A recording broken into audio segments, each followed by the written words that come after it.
तर मित्रांनो, आज वसई विरारमध्ये बराचसा पाऊस पडलाय आणि आज घरी थांबलोय खरं तर त्या पावसामुळे. कारण की जिथे तिथे नदी नाले सगळे भरले, तर रस्ता पूर्ण ब्लॉक जाम झालाय. अशीच एक कल्पना आली डोक्यामध्ये की आज एक छोटंसं गाणं तुमच्यासाठी गाऊया. एक गणपती बाप्पाचं गाणं आहे. त्यातलं एक छोटंसं कडवं.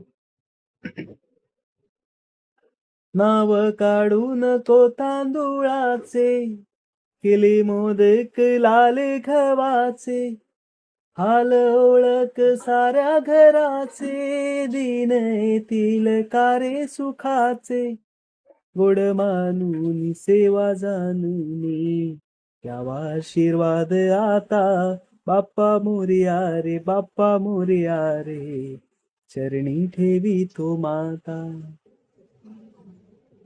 भेटूया लवकरच. गणपती गणेशोत्सव.